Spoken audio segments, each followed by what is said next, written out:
Hey, how you doing? Welcome back to the channel. Oh yes, I'm here with Miss Cranky in the garage. It's a little bit of a rainy day today, and I was looking back through some of my old videos, and I saw the OAT latte and DECAT surgery video that everyone seems to really enjoy, and I thought, I need to redo that. I really didn't explain too much about what I was doing in that original video, but hey, thank you so much to everyone who's watched that video and actually commented and found it informative and asked me further questions.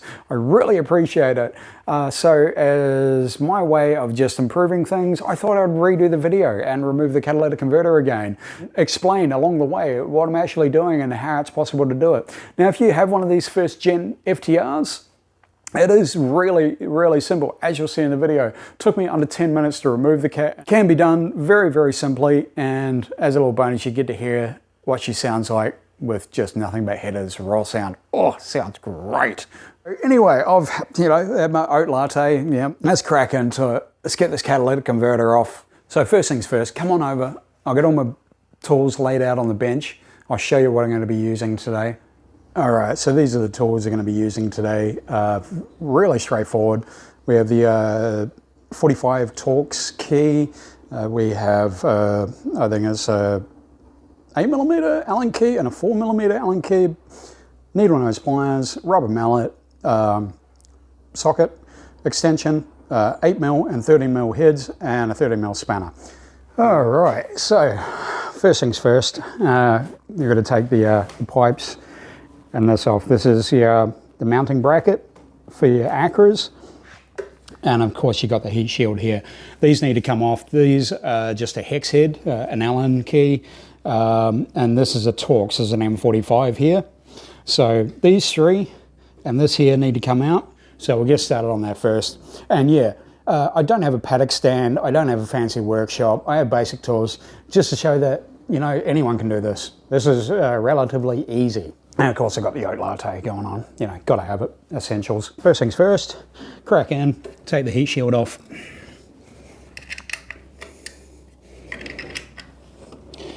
Now these come off fairly easily.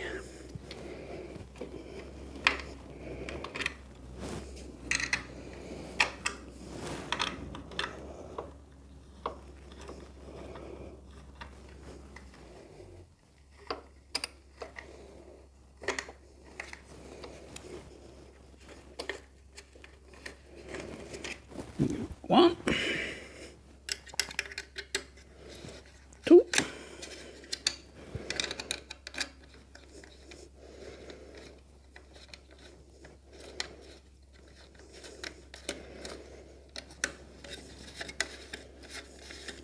it's always handy little if you have a little tray or a container to keep all your screws and your nuts and bolts in. I don't bother.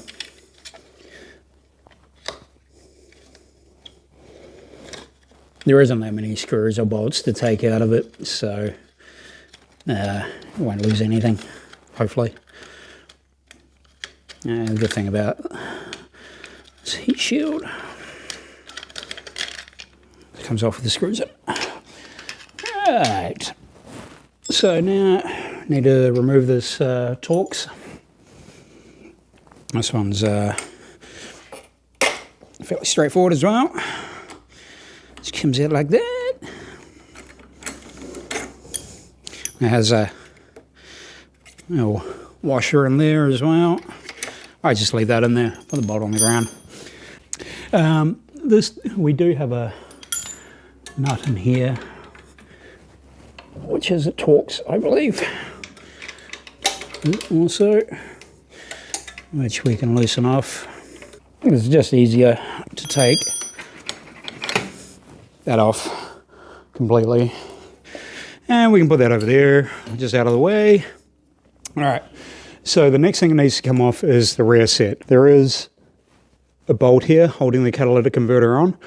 To access that, you do need to take this off, and this, I believe, is an 8mm socket, so you can just literally undo these ones here. I believe it's just these two that are actually holding it on from memory, but we'll take them out.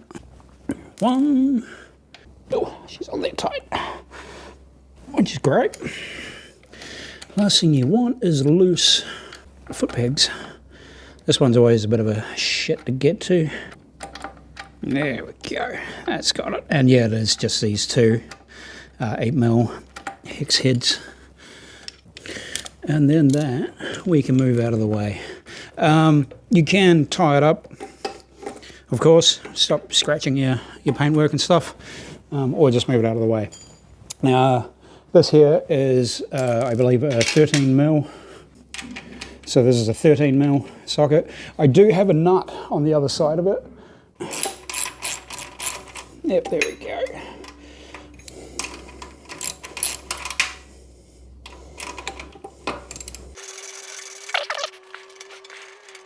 Right, now there is another one of these on the other side as well, exactly the same. Right in under here. Right down the bottom. There is a loose nut. It's actually pretty loose in there. Last little bit is just right in here. This is the clamp for the catalytic converter and headers. So this is an 8mm nut underneath. And all you need to do is just loosen it off a little bit. It doesn't need to be fully undone. So yeah, we can just loosen this one.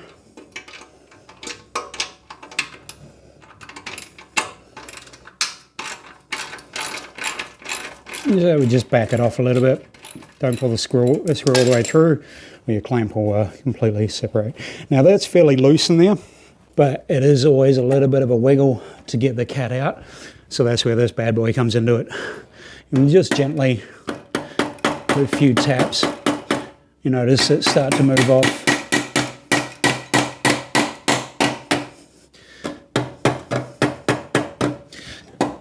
Make sure you've got your hand here, just once it clears that pipe.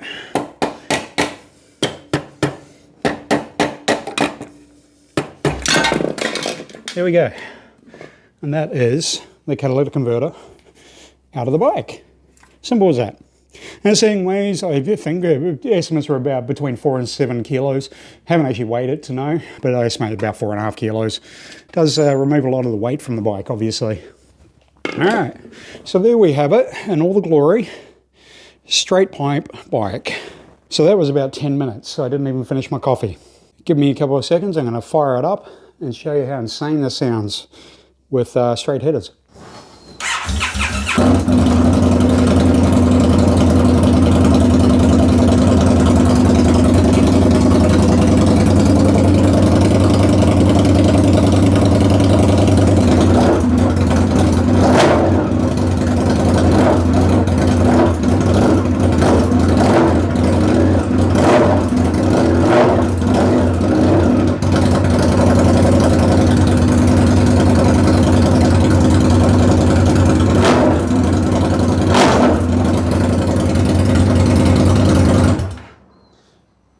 And that's why I put the catalytic converter back on it. So there you go. Very, very loud. Catalytic converter does act as a muffler. And with all the baffles and everything, and it does quieten the bike down a lot. Which isn't so bad in a suburban neighborhood like we have around here.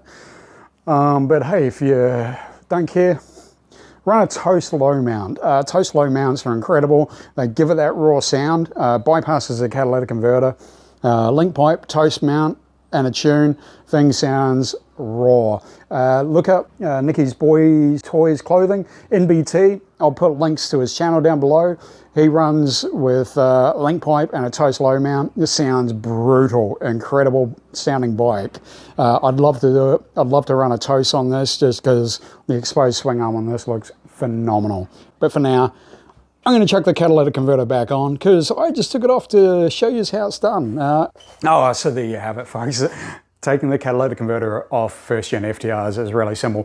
Now I know with the second gen FTR, it is a welded one piece, but it is possible to remove the catalytic converter. I know Thomas Kopp makes a link pipe for the newer gen FTRs. Thomas Kopp also makes a lot of parts for the FTRs, a lot of carbon stuff. Check him out. I'll put links in below to his channel and all his contact information. So whether you got a first gen, second gen FTR, you can remove the catalytic converters. Obviously, you do need a link pipe if you're going to remove it. They're fairly easy to find. I do actually have one here, or you can just run it straight headers, if you really want to annoy people. As always, as I've said many times, even in my regret video, my biggest regret is not having a tune done. If you're gonna do anything like that, make sure you get it tuned. It'll change the bike completely. Thanks for tuning in, and I hope you found this a little bit informative or educational or whatever, or even just fun. And if you did, please feel free to give us a big like, subscribe down below, and hit that little bell to get notified, and we'll see you on the channel next week. Stay safe and have a great week. Peace out, y'all.